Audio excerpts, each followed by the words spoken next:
Story 1. This happened in 2022, and to this day, I've only told 2 people. Both of them gave me the same advice. Forget it ever happened. But I can't. I was finishing my final semester at Sheridan College in Mississauga. Rent wasn't cheap, so I was living in a small detached house with my best friend, Dave. We'd been roommates for nearly 3 years. Same program, same routines, always splitting groceries, bills, and late-night fast food. Dave wasn't just my roommate. He was like family. The kind of guy who'd drop everything to help you out, who knew all your worst habits and stuck around anyway. That night in October started out completely normal. I had a late study group at the library. We wrapped around 11:15 p.m., and I decided to walk home. It was about a 20-minute walk, and I liked the quiet.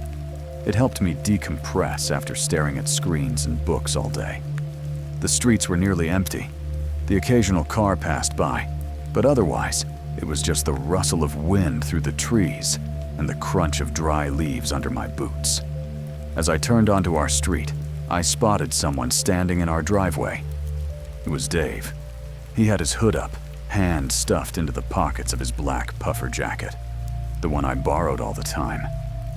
He stood facing the front door, completely still, not shifting his weight, not pacing, just standing.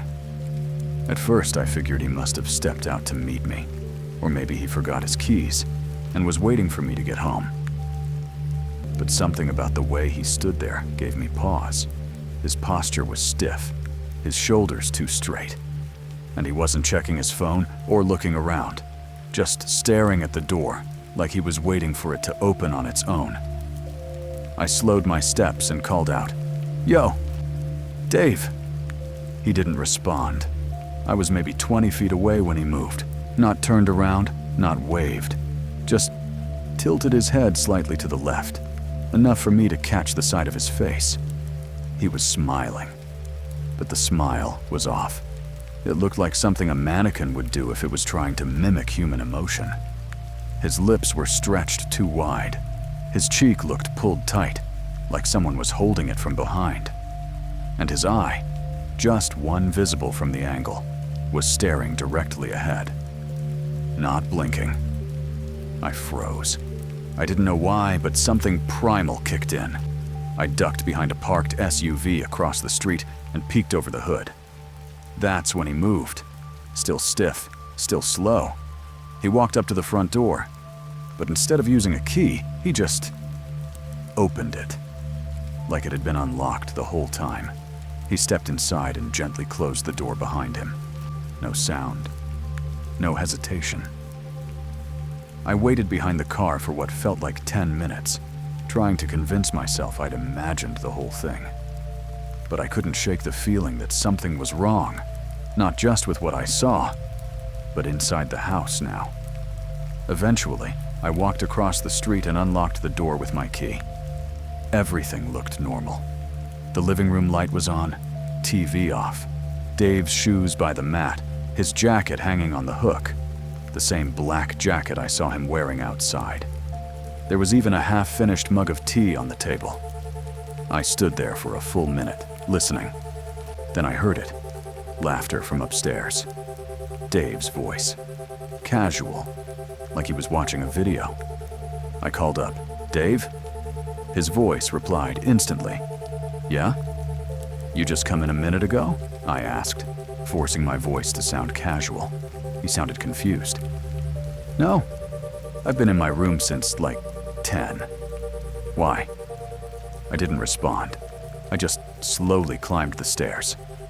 There he was, real Dave, sitting cross-legged on his bed, hoodie off, earbuds in, watching some YouTube compilation. He looked up when he saw my face. "Dude," he said, "you good?" I wanted to say yes. I wanted to say it was nothing, but I couldn't. My mouth went dry. I just mumbled something about maybe seeing a raccoon in the yard. I went to my room, locked the door, and didn't sleep. I lay in bed with the lights on, eyes fixed on the hallway beyond the crack under my door, listening for any creak, any footstep, any whisper, because I knew what I saw. I saw Dave standing in the driveway, too still, too quiet, too wrong. And that thing opened our door without a key. Walked inside like it belonged. I don't know what it was. A hallucination? A glitch? Something pretending to be him? But here's the thing that still eats at me. The front door was locked when I opened it. That means as either Dave had locked it after the thing entered, or something else had. And I've never asked Dave if he remembers locking the door that night, because deep down, I don't want to know the answer. Story 2. I don't like driving at night anymore. Not after what happened last March. I live just outside of Winnipeg, in a quiet residential area with lots of open fields and empty roads. I work a late shift managing inventory at a supply warehouse. It's mostly solo work, ends around midnight, and the drive home is usually peaceful. Long stretches of highway, no traffic, just static on the radio. That night, though, something felt wrong. It started at the warehouse, actually. I had just clocked out, grabbed my bag, and stepped out into the parking lot. The lot lights flickered, nothing new, but there was someone standing near my car. At first, I thought it was just someone waiting for a ride. But as I got closer, I realized they were facing my driver's side door, just standing there, completely still. Then they turned to look at me. It was me. Same black hoodie, same frayed jeans, same boots, same face. I froze. My throat dried instantly. The figure just stared at me, expressionless, like it was waiting. Then, and this part will stay with me forever, it turned back to the car and walked straight through the driver's side door. Not opened it, not climbed in. Walked through it. I stood there, heart slamming in my chest, waiting for something else to happen. But the lot went still again. My car was just sitting there, empty, quiet. I wanted to run, but I didn't. Instead, I did the dumbest thing possible. I walked to the car, opened the door. Empty. I checked the back seat. Under the car, everything. Nothing there. Just the faint smell of something metallic, like old coins or burnt wiring. I drove home in silence. No music, no podcasts, just the sound of tires and my own breathing. When I pulled into the driveway, I noticed something immediately. The porch light was on. That's not unusual, except I always turn it off when I leave, and I definitely hadn't left it on that night. I stepped inside. Everything looked normal. Keys on the hook, shoes by the mat, kitchen light humming softly.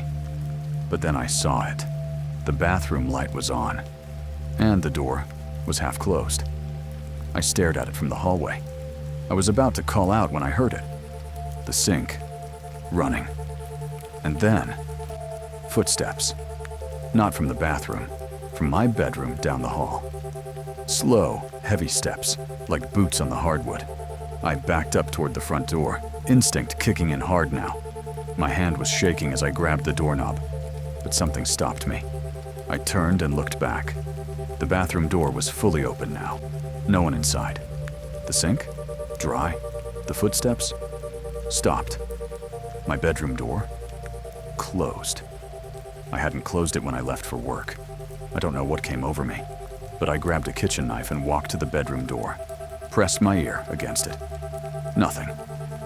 Then I did something I regret. I knocked. Just once. And immediately, I heard a knock from the other side. Same rhythm, same pressure, like someone was mirroring me. I opened the door. The room was dark, empty. But the bed, my bed, was rumpled, as if someone had just been lying in it. And there, on the pillow, was my phone, which I'd had with me all night. Except, this one had a crack down the middle of the screen. A crack I didn't have. I picked it up. It turned on. The lock screen was my face, but it wasn't my wallpaper. was a photo of me, standing in my bedroom doorway, taken from inside the room, taken from where I was standing now. I left the house that night, stayed at a friend's place for a few days. When I came back, everything seemed fine. But I still have the cracked phone, still turns on, still shows that same picture. And I never figured out what happened that night. All I know is, whatever that thing was, it got home before I did. If you made it to the end, you're braver than me. Don't forget to subscribe if you want more stories that'll keep you awake at night. And if you have one of your own, or suggestions for what I should cover next, drop them in the comments or send them my way. You know where to find me.